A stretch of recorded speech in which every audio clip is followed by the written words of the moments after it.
William শেক্সপিয়ারের sonnet 73 এটা class 12 এর semester 4 এর সিলেবাসে দেওয়া আছে। আজকে আমাদের এই ক্লাসটার মূল বিষয়বস্তু হচ্ছে ওই সনেট 73 এর in details line by line sentence by sentence বোঝা। আমি এই কবিতাটা প্রত্যেকটা লাইন বাংলা আলোচনা করব, প্রত্যেকটা লাইনের ইন্টারপ্রিটেশন আলোচনা করব। তার সবার আগে এই কবিতাটার যে ব্যাকগ্রাউন্ড ইনফরমেশন, মানে যে সকল ইনফরমেশন গুলো তোমাকে শেক্সপিয়ার পড়তে গেলে পড়তেই হয়, সেই ইনফরমেশন গুলো তোমাদের কাছে আলোচনা করব। কিন্তু একটা কথা তার আগে বলি, সেটা হচ্ছে যে আমার ক্লাস 12 সেমিস্টার 4 এর 1 by 1 ক্লাস আসছে এবং তোমরা যারা এখনো পর্যন্ত চ্যানেলটি সাবস্ক্রাইব করনি তাদের কাছে আমার অনুরোধ, please subscribe the channel, like, comment and share my videos. হ্যাঁ, তো এই রিকোয়েস্টটা করে আমি এই ক্লাসটা শুরু করছি। Welcome to English edition channel. Today's class is on sonnet number 73 written by William Shakespeare, and you will get here Bengali line by line analysis and interpretations of sonnet 73.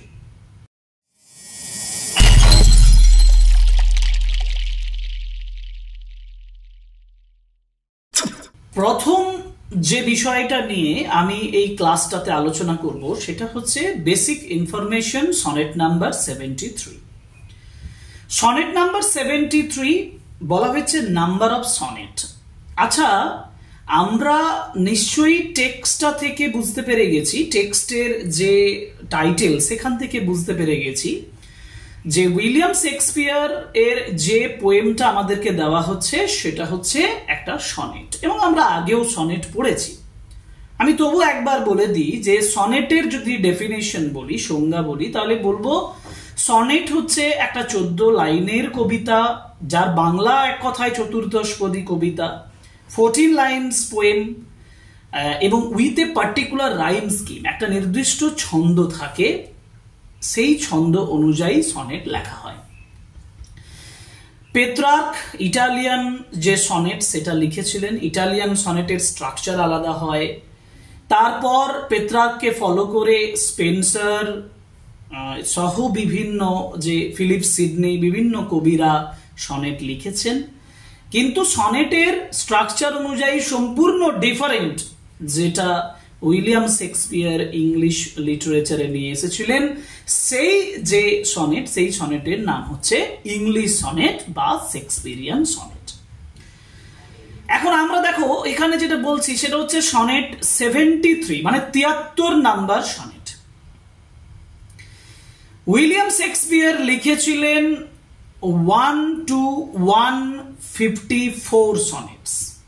তার মধ্যে 1 to 126, মানে 1 নম্বর সনেট থেকে 126 নম্বর sonnet পর্যন্ত তিনি যাকে address করে লিখেছেন তার নাম হচ্ছে WH। এই ইনফরমেশনটা নিয়ে আমি একটু পরে পয়েন্ট অনুযায়ী আলোচনা করব। সবার আগে তোমাকে এটা জানা দরকার যে উইলিয়াম শেক্সপিয়ার যে সনেটগুলো লিখেছিলেন সেই সনেটের একটা স্ট্রাকচার আছে। স্ট্রাকচারটা কি? স্ট্রাকচারটা হচ্ছে যে 3টে কোয়াড্রেন্ট মানে হচ্ছে 4 লাইন, মানে 4 + 4 + 4 + 2, ওই 2টাকে বলা হয় কাপলেট। সেটাও আমি একটু পরে আলোচনা করছি। তাহলে উইলিয়াম শেক্সপিয়ার 1 থেকে যে 126 পর্যন্ত যে সনেটগুলো লিখেছিলেন সেই সনেটগুলোর মধ্যে 73 নাম্বার যে সনেটটা আছে সেটা আমাদের সিলেবাসে আছে। সেকেন্ড ইনফরমেশন, কখন উইলিয়াম শেক্সপিয়ার এই যে সনেটগুলো লিখেছিলেন? সনেটগুলো লিখেছিলেন 1590s, মানে 1590 থেকে 1600 এই সময়টাতে তিনি লিখেছিলেন। তাহলে কখন পাবলিশড হয়েছিল? পাবলিশড হলো 1609 সালে টমাস থর্প এটা পাবলিকেশন করলেন without the consent of William Shakespeare. William শেক্সপিয়ারের কোনরূপ কনসেন্ট বা পারমিশন না নিয়েই 1609 সালে এটা পাবলিশড হয়েছিল। ওকে, তারপরের যে বিষয়টা আমি বললাম একটু আগেই, যেটা বলেছি যে 1 থেকে 126 নাম্বার সনেট, যে সনেটটা ডেডিকেট করা হয়েছিল, মানে যাকে অ্যাড্রেস করে, যাকে লক্ষ্য করে তিনি সনেটগুলো লিখেছিলেন, তার নাম হচ্ছে WH। এই WH এর আইডেন্টিটি নিয়ে, মানে পরিচয় নিয়ে যথেষ্ট বিতর্ক আছে। মানে ইংরেজি সাহিত্যে উইলিয়াম শেক্সপিয়ারের WH এটা যথেষ্ট গুরুত্বপূর্ণ একটা বিষয়। কারণ অনেকে বলছেন WH মানে হচ্ছে হেনরি রিডসলে, WRIOTHESLY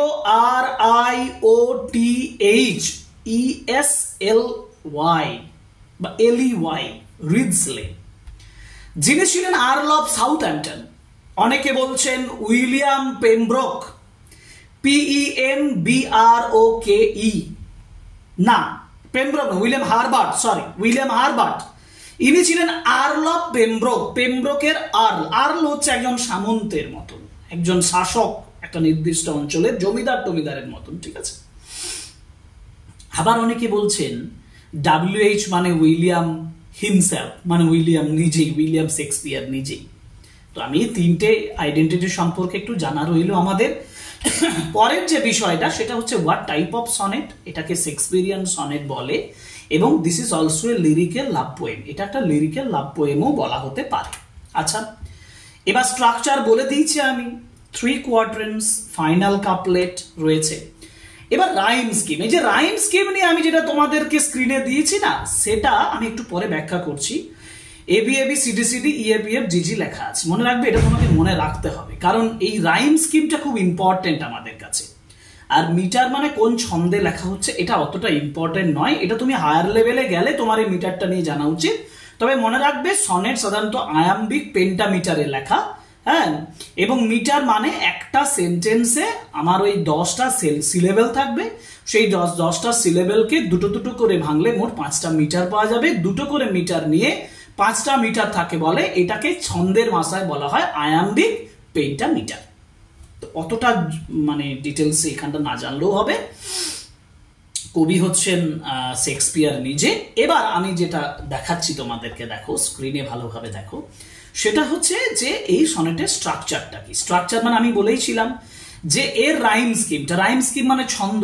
প্রত্যেকটা লাইনের লাস্টের যে ওয়ার্ডটা আছে, এই ওয়ার্ডের যে ওয়ার্ডটা থাকবে, সেই ওয়ার্ডের ছন্দটার সঙ্গে বাকি কোন ওয়ার্ডটার পরের সেন্টেন্সের লাস্টের সেন্টেন্সের সঙ্গে মিলছে সেটা দেখবো। দেখো বিহোল্ড, তাহলে বিহোল্ডকে আমি কি ধরেছি, এ ধরেছি, ধরলাম বিহোল্ড এ।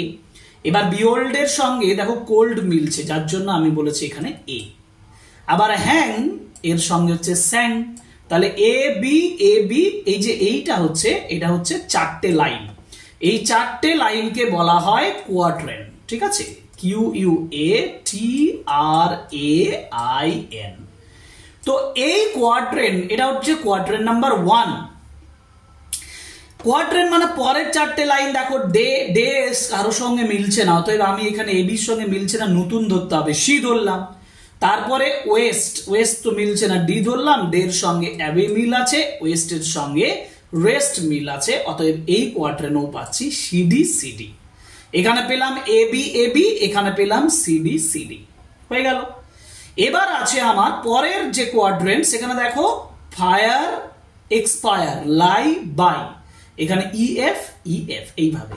আর লাস্ট যেটা কাপলেট মানে 2 লাইনস, লাস্ট 2 লাইনস, এটাকে কাপলেট বলা হয়। এই কাপলেটে আমরা পাচ্ছি GG। এই জন্য বলা হয় এর রাইম স্কিমটা হচ্ছে ABAB CDCD EFEF GG, মনে রাখা খুব সুবিধা। পেত্রাকের সনেটের থেকে এটার ডিফারেন্সটা কি? পেত্রাকের সনেটের রাইম স্কিম ছিল ABBA CDE অথবা CDC DCD, ঠিক আছে, এটা পেত্রাকেন সনেটে ছিল। কিন্তু উইলিয়াম শেক্সপিয়ার সনেটে সম্পূর্ণভাবে আলাদা। উইলিয়াম শেক্সপিয়ারের সনেট হচ্ছে ABAB CDCD EFEF GG। এই হচ্ছে রাইম স্কিম। আমার যা যা ইনফরমেশন এখানে আমার জানার দরকার ছিল আমি জেনে নিলাম, ঠিক আছে। এবার আমাকে লাইন বাই লাইন, দেখো লাইনগুলো জটিলভাবে বুঝবো না, সহজভাবে বুঝবো, কিন্তু আমি এরপরে আরো একটা ক্লাস করব যেখানে ওই সেন্টেন্সগুলো থেকে, মানে যে আজকের এই ক্লাসটাতে আমি বাংলায় ব্যাখ্যা করব, লাইন বাই লাইন আলোচনা করব, কিন্তু পরে আরো একটা ক্লাস করব, যে ক্লাসটাতে আমি সেন্টেন্স ফরমেশন শেখাবো।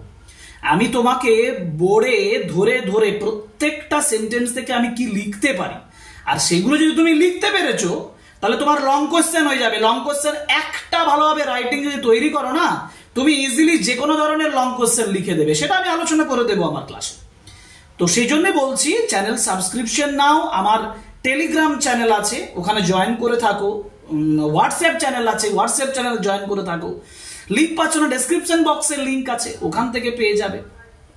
মানে আমার সঙ্গে কন্ট্যাক্টে থাকো, তুমি হেল্প পাবে, কমপ্লিট সিলেবাস শেষ হয়ে যাবে। ঠিক আছে, তাহলে আমরা যাব এরপরে আমাদের লাইন বাই লাইন সেন্টেন্সের ইন্টারপ্রিটেশন। জানো, আমি আবার বলছি, সনেট 73 এর প্রথম লাইন হচ্ছে দ্যাট টাইম অফ, এই যে বলেছে that time of year thou mayst in me behold, এটাই হচ্ছে এর টাইটেল। মানে তুমি যদি লিখো না যে ইন সনেট 73 দিয়ে হাইপেন দিয়ে কোটেশনের ভিতরে তোমাকে এইটা লিখতে হবে টাইটেল, এটা হচ্ছে সনেটের টাইটেল। সনেট 73টা টাইটেল, কিন্তু মূল টাইটেল হচ্ছে এইটা, প্রথম লাইনটা হচ্ছে title, that time of year thou mayst in me behold. ঠিক আছে, ওকে, লাইন বাই লাইন বুঝি চলো। বলছে that time of year thou mayst in me behold, that time of year. Year মানে কি? একটা বছর, একটা বছরের একটা সময়কে বোঝানো হয়েছে, দ্যাট টাইম। এখন আমি টাইমটা একটু পরে বলছি, কোন সময়ের কথা বলা হয়েছে। প্রথমেই তোমার মনে প্রশ্ন জাগছে যে তাহলে স্যার কোন সময়ের কথা বলা হয়েছে? দ্যাট টাইম অফ ইয়ার বলেছে, দাও, আবার এখানে বলেছে, তারপরে দেখো দাও। আচ্ছা, দাও মানে কি? দাও মানে হচ্ছে ইউ, ইউ মানে তুমি, ইউ মানে তুমি। তাহলে কাউকে তো কবি বলছেন, কাকে বলছেন? কবি বলছেন WH, ওই যে বলেছিলাম যে পোয়েটস ফ্রেন্ড, কবির বন্ধু, যাকে তিনি আবার বলেছেন ফেয়ার ইউথ। ঠিক আছে, তো you mayst in me, mayst মানে ইউ মে, ইন মি আমার মধ্যে, বিহোল্ড, বিহোল্ড মানে লুক অ্যাট, অদূরেই দেখো। আমরা যখন বিহোল্ড বলি না, ওই দেখো, এই সেন্সে আমরা ব্যবহার করি বিহোল্ড। এক কথায় লুক অ্যাট মানে যে সময়, দ্যাট টাইম অফ ইয়ার মানে বছরের যে সময়টা, ওই সময়টা যেটা তুমি হয়তো দেখছো আমাকে। এবার বোঝাই একটু। এখানে তার পরের লাইনেই বলেছে হোয়েন, যখন, এই যে সময়টাকে বোঝানো হচ্ছে, মানে that time of the year, বছরের সেই সময়টা, হোয়েন যখন, ইয়েলো লিভস হলুদ পাতাগুলো, অর নান অর ফিউ হয়তো কোনো পাতাই নেই, তাহলে গাছে হলুদ পাতা আছে, বা ওই যে বলছে অর নান, অথবা গাছে কোনো পাতাই নেই, অর ফিউ হয়তো অল্প আছে, ডু হ্যাং ঝুলে আছে। আচ্ছা বলো তো, কোন সময়ে, কোন সময়ে গাছের পাতা ঝরে পড়বে? পর্ণমোচী উদ্ভিদের পাতা কখন ঝরে পড়বে? যখন শরৎকালটা শেষ হবে, শীতটা শুরু হবে। আমরা যদি বছরটাকে ভাঙি না, একটা আর্লি অটাম পাই, একটা লেট অটাম পাই, তারপরে উইন্টার পড়ে, যে লেট অটামের লেট পার্ট, মানে ওই যে অটামের একেবারে শেষের পার্ট, শেষের অংশে গাছের পাতাগুলো হলুদ হয়ে যায়, ঝরে যায়, মানে পাতা নেই বললেই চলে। তাহলে এই যে that time of the year, বছরের সেই সময়টা, মানে কোন সময়টার কথা বলা হয়েছে? লেট অটামের কথা বলা হয়েছে। এখন সেই সময়ে খুব অল্প ইয়েলো পাতা, একটা ইমেজ, এখানে একটা ইমাজারি তুলে ধরা হয়েছে। কিন্তু ইমাজারি মানে একটা ছবি তুলে ধরা হয়েছে আমাদের কাছে। ধরো মনে মনে তুমি সেই ছবিটা তৈরি করো, যে একটা গাছ আছে, যে গাছের পাতা নেই বা পাতাগুলো হলুদ হয়ে গেছে, মানে অটাম, লেট অটাম, মানে শীতকাল প্রায় আসবে, সেই সময়টাতে গাছের পাতা নেই, ঝরে পড়ছে সব, সেই সময়টাতে, এই সময়টাতে, সেই সময়টার ছবিটা তুমি মনে মনে মনে করো। কিন্তু ছবি মনে করলে হবে না, এখানে আবার মেটাফর রয়েছে। মেটাফর মানে হচ্ছে ডিপ রুটেড মিনিং সহ, মানে অন্য যখন কোনো কিছুকে বোঝাবে। কোনটাকে বোঝাচ্ছে? না আমাদের জীবনের একেবারে লাস্ট পোর্শনটাকে, মানে ওল্ড এজটাকে, মানে বৃদ্ধ অবস্থাটাকে বোঝাচ্ছে। তাহলে that time of the year, তাহলে ইয়ার মানে কি? ইয়ার মানে বছর। ইয়ারের সঙ্গে কিসের তুলনা করা হয়েছে? ইয়ার মানে হচ্ছে লাইফ। ইয়ার বলতে লাইফকে বোঝানো হয়েছে, আর দ্যাট টাইম বলতে বোঝানো হয়েছে ওল্ড এজ, মানে ওল্ড এজ অফ লাইফ।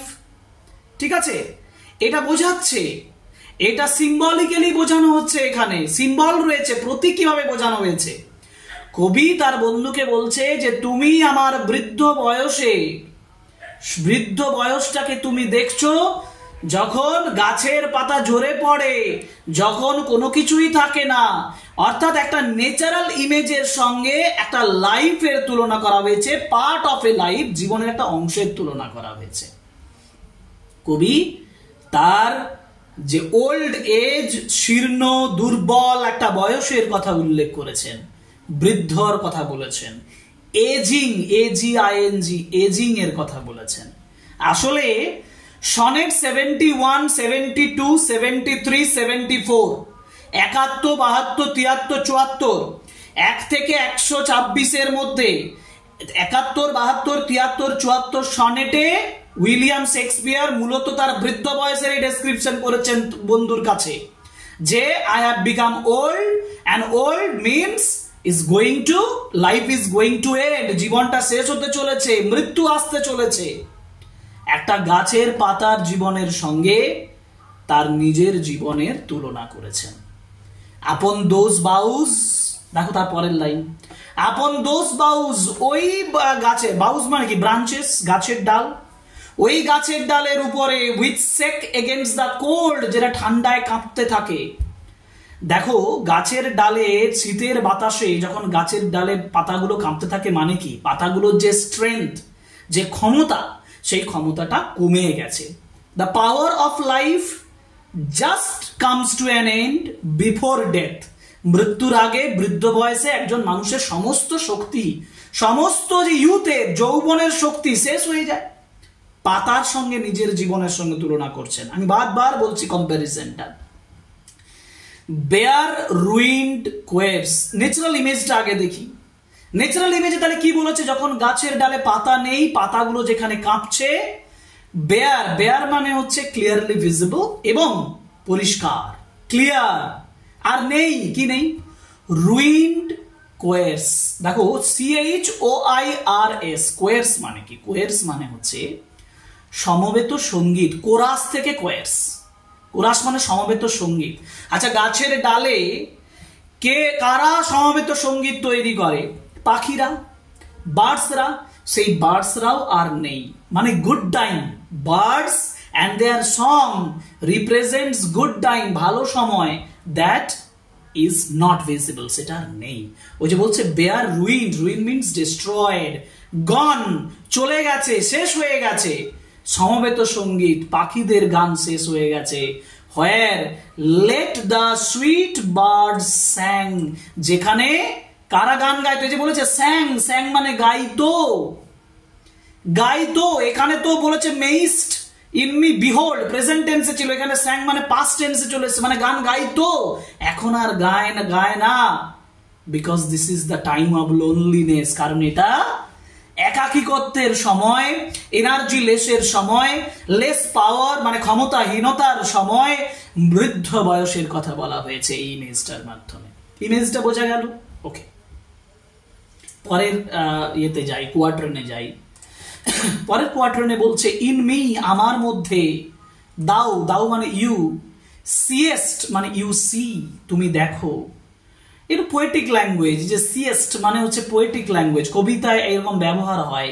দাও সিয়েস্ট মানে ইউ সি বা you have seen the twilight of such a day. এই দেখো আবার বলেছে the twilight of such day. Twilight মানে কি? গোধূলি, দিনের শেষে গোধূলি। গোধূলি মানে ডাস্ক, হালকা আলো, হালকা অন্ধকার। আলো শেষ হচ্ছে, অন্ধকার শুরু হচ্ছে। Light stands for life, darkness stands for death. আমি আবার বলছি, light stands for life, darkness stands for death, twilight stands for a transitional time when life will end to death, যেটা জীবনটা মৃত্যুর কাছে শেষ হয়ে যাবে। অর্থাৎ এমন একটা সময় তুমি দেখছো যখন টুয়াইলিট অফ সাচ ডে, এই যে ডে, ডে মানে এই দিনের গধূলি চলে এসছে। দিন মানে কি তাহলে? দিন মানে লাইফ। এই যে ডে, ডে বলতে কি বোঝানো হয়েছে? ডে বলতে লাইফকে বোঝানো হয়েছে, জীবনকে বোঝানো হয়েছে। জীবনের গধূলি লগ্নে আমি চলে এসেছি, মানে জীবনের একেবারে শেষ সময়ে আমি চলে এসেছি। অ্যাজ আফটার সানসেট, কারণ সূর্য ডোবার পরে ফেডেথ ইন দা ওয়েস্ট, ফেডেথ মানে ফেড, শেষ হয়ে যাবে, নষ্ট হয়ে যাবে, ডিস্ট্রয় হয়ে যাবে। ইন দা ওয়েস্ট, পশ্চিমে শেষ। দিনটা ফেড হয়ে যাবে, দিনটা শেষ হয়ে যাবে, জীবনটা শেষ হয়ে যাবে, লাইফটা শেষ হয়ে যাবে। another image of twilight, another image of dusk, another image of sunset, জীবনের সঙ্গে connected. which by and by black night doth take away, black night stands for কালো রাত্রি, stands for কি বোঝায়? ডার্কনেস কে বোঝায়। ব্ল্যাক নাইট ডার্কনেস কে বোঝায়। Darkness মানে কি? অন্ধকার। অন্ধকার মানে কি? The death. অন্ধকার মানে ডেথ, মৃত্যু। ডোথ টেক অ্যাওয়ে, ডোথ মিনস ডাজ, এই যে ডোথ বলেছে, ডোথ মানে ডাজ, টেক অ্যাওয়ে মানে নিয়ে চলে যাবে। কোনটাকে নিয়ে চলে যাবে? কোনটাকে নিয়ে চলে যাবে? ডেথ সেকেন্ড সেলফ, মৃত্যুর দ্বিতীয় রূপ। ডেথ সেকেন্ড সেলফ, মৃত্যুর দ্বিতীয় রূপ, ডার্কনেস, অন্ধকার, সেটা নিয়ে চলে যাবে। That seals up all in rest, rest মানে বিশ্রাম। Now rest means eternal rest, চিরন্তন বিশ্রাম। চিরন্তন বিশ্রাম মানে মৃত্যু, ডেথ। অর্থাৎ এটা সিলস আপ, সিলস আপ মানে বন্ধ করে দেয়, সমস্ত জীবনটাকে বন্ধ করে দেয় মৃত্যুর কাছে।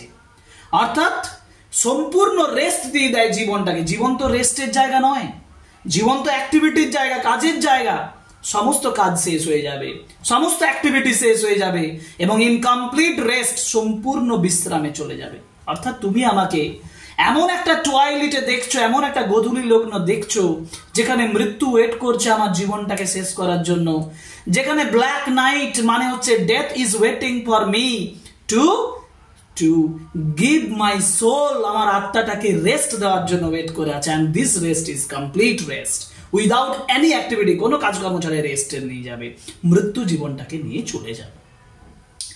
ন্যাচারাল ইমেজের সঙ্গে বাস্তব জীবনের একটা প্যারালাল তৈরি করেছেন উইলিয়াম শেক্সপিয়ার এখানে তার বন্ধুকে নিজের কথা বলতে বলতে। পরের স্টেঞ্জা, ওকে, পরের স্টেঞ্জাতে কি বলছে দেখো। ইন মি, আমার মধ্যে, thou see'st the glowing of such fire.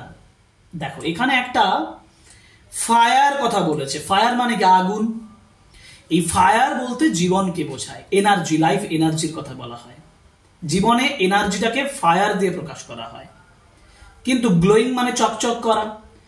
জীবনকে কন্টিনিউ করতে গেলে আমাদের একটা ফায়ার লাগবে, আমাদের একটা এনার্জি লাগবে, আমাদের একটা স্পিরিট লাগবে। বলছে দাউ সিয়েস্ট মানে ইউ সি, তুমি দেখো। কি দেখছো না? গ্লোয়িং, জলজল করা, of such fire, such life energy, যেটা তুমি দেখছো। That on the ashes of his youth doth lie. খুব সুন্দর, দেখো, যেটা দ্যাট লাই, লাই মানে শুয়ে থাকা, মানে দ্যাট রিমেন্স, যেটা আছে। কোনটা আছে? ওই ফায়ারটা, ওই এনার্জিটা। বলছে তুমি আমার মধ্যে একটা এনার্জি খুঁজে পেয়েছো, তুমি আমার মধ্যে একটা এনার্জি দেখতে পাচ্ছ। হ্যাঁ, এটা বোঝাচ্ছেন তোমার আমার মধ্যে একটা এনার্জি দেখতে পাচ্ছ, আমার মধ্যে একটা ফায়ার আছে, লাইফ ফায়ার যেটাকে বলে, সেটা আছে। কিন্তু এই ফায়ারটা কিসের উপরে আছে না? On the ashes of his youth. Youth মানে যৌবন, অ্যাস মানে ছাই, যৌবনের ছাইয়ের উপরে, মানে যৌবনটা নষ্ট হয়ে গেছে, যৌবনটা শেষ হয়ে যৌবনের ছাই হয়ে গেছে, যৌবনের মৃত্যু ঘটে গেছে। মানে এক কথা যৌবনের মৃত্যু হয়ে ঘটে গেছে, যৌবনকে পুড়িয়ে ছাই হয়ে গেছে, ওল্ড এজ চলে এসেছে। এখন সেই ফায়ারটা ওল্ড এজের উপরে দাঁড়িয়ে আছে। মানে that fire is not so energetic, এই ফায়ারটা not so energetic as that is seen during youth. ইউথের মধ্যে যৌবনের সময় যে এনার্জিটা ছিল, যে ফায়ারটা ছিল, সেটা এখন নেই। যে ফায়ারটা এখন আছে সেটা অল্প, ফেন্টেড, নিষ্প্রভ একটা গ্লোয়িং করছে, একটু চকচক করছে, জলজল করছে, যেটা সমস্ত যৌবনের ছায়ের উপরে বসে আছে। মানে যৌবনের শেষ হয়ে যাওয়ার পরে অল্প ফায়ার, অল্প লাইফ এনার্জি আমার মধ্যে আছে।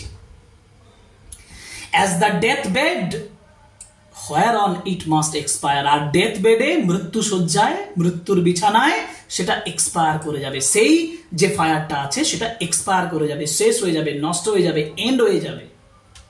কনজিউমড, শোষণ করে নেবে। Consumed with that which it was nourished by. Nourished মানে প্রতিপালিত করা, প্রতিপালিত করা। নারিশড বাই মানে প্রতিপালিত করা। ইট ওয়াজ নারিশড বাই লাইফ। এটাকে প্রতিপালিত কে করেছিল? লাইফ এনার্জিটাকে, ফায়ারটাকে লাইফ করেছিল। সেই লাইফটা এটাকে কনজিউম করে নেবে, মানে ডেথ উইল কনজিউম লাইফ। মৃত্যু জীবনটাকে কনজিউম করে নেবে। যখনই লাইফটা মৃত্যুর কাছে চলে যাবে তখনই তার যে ফায়ারটা সেটা কি হয়ে যাবে? কনজিউমড হয়ে যাবে, শোষিত হয়ে যাবে, মৃত্যু শোষণ করে নিয়ে চলে যাবে। এটাই বোঝানো হয়েছে এই কোয়াড্রেন্টটাতে। অর্থাৎ এখানে তার লাইফ স্পিরিটের কথা বলা হয়েছে, ফায়ারের কথা বলা হয়েছে, এনার্জির কথা বলা হয়েছে, কিন্তু সেই অপটিমিস্টিক আইডিয়া নিয়ে তিনি বসে আছেন যে যদিও একটা ফায়ার, একটা এনার্জি তার মধ্যে আছে, সেই এনার্জিটা কি কোনো কাজ নেই, মানে fainted energy, because it is remaining, it is staying, it is on the Ashes of what? Ashes of his youth. যৌবনের ছায়ের উপরে দাঁড়িয়ে আছে। তিনটে কোয়াড্রেন্ট কমপ্লিট হয়ে গেল। লাস্ট কাপলেটে তিনি কি বলছেন দেখো। এই তিনটে কোয়াড্রেন্টে তিনি না সূচক দৃষ্টিভঙ্গি দিচ্ছেন। পেসিমিস্টিক আইডিয়া ইংরেজিতে বলা হয়। মনে রাখবে এটা পেসিমিস্টিক আইডিয়া, PESSIMISTIC। মানে কি? মানে যখন একজন ব্যক্তি না সবসময় বলবে আমার এই ক্ষতি হয়ে যাবে, আমার ওই ক্ষতি হয়ে যাবে, আমার এই নষ্ট হয়ে যাবে, আমি পারবো না, এরকম না সূচক দৃষ্টিভঙ্গি নিয়ে যারা থাকে তাদেরকে পেসিমিস্টিক বলা হয়। এই তিনটা কোয়াড্রেন্টে, ফার্স্ট, সেকেন্ড, থার্ড কোয়াড্রেন্ট, তিনটেতেই তিনি পেসিমিস্টিক আইডিয়া প্রেজেন্ট করেছেন।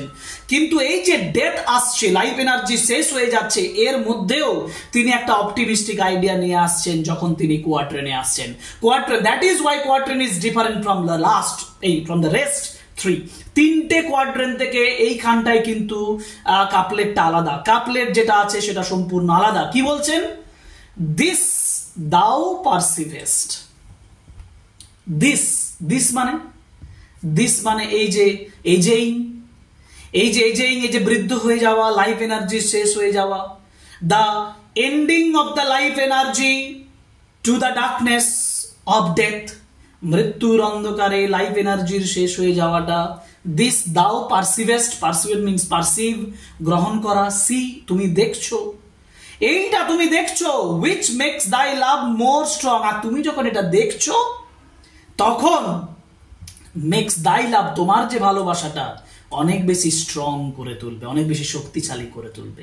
বলছে তুমি যখন এরকম আমার মৃত্যুটা কাছাকাছি এসছে তুমি দেখছো, তখন তোমার আমার প্রতি ভালোবাসাটা আরো স্ট্রং হয়ে যাবে। মানে এটা যাই হোক, এটা করুণতা হোক, পিটি থেকে হোক, যে কোনো উপায়ই হোক, যখন তুমি আমার এই মৃত্যুর কাছাকাছি আসা, লাইফ এনার্জি শেষ হয়ে যাওয়ার সময়টা আসছে, যখন আমি আমার এজিং বয়সে চলে এসেছি, যখন আমার ইউথ শেষ হয়ে যাচ্ছে, তখন বলছেন এই সকল দেখে, এই যে লাইফ এনার্জি শেষ হয়ে যাওয়াটা দেখে, এই যে খারাপ মানে মৃত্যুর দিকে এগিয়ে যাওয়াটা দেখে তোমার আমার প্রতি ভালোবাসাটা আরো বেশি স্ট্রং হবে, আরো বেশি শক্তিশালী হবে। To love that well which thou must I leave before long. To love that, তুমি সেটাকে আরো ভালোবাসছো, মানে দ্যাট ওয়েল মানে হচ্ছে দ্যাট বিউটি, দ্যাট ইউথ, ওই যে ইউথফুল ফ্রেন্ড তোমার এবং তোমার বন্ধুর সৌন্দর্য তুমি যখন দেখছো, সেটা দেখে যেটা উইচ দাও মাস্ট লিভ, যেটা তোমাকে ছাড়তেই হবে, যে শরীরটাকে, যে ইউথটাকে, যে যৌবনটাকে, যে জীবনটাকে, এক কথায় দ্যাট ওয়েল মিন্স লাইফ, যে লাইফটাকে তুমি এত ভালোবেসে এসেছো, সেই লাইফটাকে তোমাকে কি করতে হবে? ছাড়তেই হবে। ইয়ার মানে বিফোর, ইয়ার মানে হচ্ছে বিফোর, লং মানে দীর্ঘ সময়ের আগেই ছাড়তে হবে, মানে অতি অল্প সময়ের মধ্যেই, within a very short time, অল্প সময়ের মধ্যেই এই জীবনটাকে, এই লাইফটাকে ছাড়তে হবে। মানে এক কথায় তুমি আমার ওল্ড এজে তুমি আমাকে দেখছো, আমি মৃত্যুর দিকে ঢলে পড়ছি। তিনটে কোয়ার্টারে এই ন্যাচারাল ইমেজের সঙ্গে এটা ডেসক্রিপশন করার পরে কাপলেটে এসে তিনি বলছেন তুমি দেখছো যে I am going to die. এটা দেখে তোমার মধ্যে ভালোবাসাটা আরো স্ট্রং হয়ে উঠবে এবং তুমি এটাকে আরো ভালোবাসবে, আমার জীবনটাকে আরো ভালোবাসবে, আমার লাইফটাকে আরো ভালোবাসবে। তোমার যে জীবন আছে সেটাকেও তুমি ভালোবাসবে, যে লাইফটা তোমাকে অল্প কয়েক দিনের মধ্যেই কি করতে হবে? ছেড়ে দিতে হবে, এই পার্থিব জগৎ ছেড়ে অন্য এক জগতে চলে যেতে হবে, জীবন ছেড়ে মৃত্যুর অন্ধকারে যেতে হবে। এটা ট্রানজিয়েন্স অফ হিউম্যান নেচার, এই হিউম্যান লাইফ, মানব জীবনের ক্ষণস্থায়িত্বটাকে এখানে স্ট্রং করেছে, এখানে স্ট্রেস দেওয়া হয়েছে, কবি জোর দিচ্ছেন। তাহলে মূলত এই যে এই লাইনগুলো, এই যে এই কবিতাটা আমরা যেটা পড়লাম, এর থিমটা কি? থিমটা হচ্ছে love for his young friend, youth, মানে যেটা আমরা বলি ফেয়ার ইউথ, প্রিয় বন্ধুকে প্রতি ভালোবাসাটা, এটা একটা theme, number 1।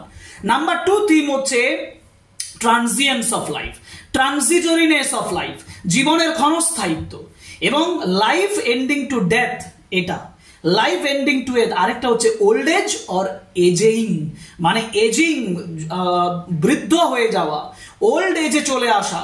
Importance of life ends in the জীবনের বা of youth, importance of youth comes to an end in an old age, মানে বৃদ্ধ বয়সে যৌবনের সমস্ত কিছু শেষ হয়ে যাওয়া, জীবনের সবকিছু শেষ হয়ে যাওয়া, সেটাই এখানে থিমেটিক্যালি বোঝানো হয়েছে। তাহলে আমরা সনেট নাম্বার 73 বুঝলাম, line by line, sentence by sentence পড়ে নিলাম। খুব জটিল নয়, খুব সহজ, কিন্তু সহজ আরো হবে যখন তুমি এই সেন্টেন্সগুলো থেকে, এই সেন্টেন্সগুলোর মানেটা বোঝার পরে, আজকের ক্লাসে মানেটা বুঝলে এবং এটা বোঝার পরে তুমি যখন লাইন, সেন্টেন্স লেখা প্র্যাকটিস করবে। অনেকেই আমাকে কমেন্ট বক্সে জানাচ্ছ যে আমি সেন্টেন্স তৈরি করতে পারছি না স্যার। সেন্টেন্স তৈরি করতে পারবে তুমি এই সনেটের প্রত্যেকটা লাইন ভালোভাবে বোঝার পরে। তুমি লাইন বাই লাইন সেন্টেন্সগুলো বুঝবে এবং লিখবে। যদি না লিখো তাহলে কিন্তু তুমি কখনোই ওই লেখার ভয় থেকে ফিরে আসতে পারবে না।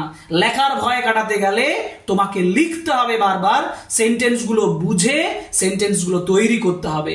আর আমি পরের ক্লাসে এই সেন্টেন্স তৈরির, এই পোয়েমটা থেকে কিভাবে আমি সহজে সেন্টেন্স লিখবো, লং কোয়েশ্চেন কিভাবে লিখবো, এসে কিভাবে লিখবো, এই বিষয়টা আমি তোমাকে পরের ক্লাসে বোঝাবো। সুতরাং stay with me, stay with my channel, subscribe the channel, like, comment and share my videos.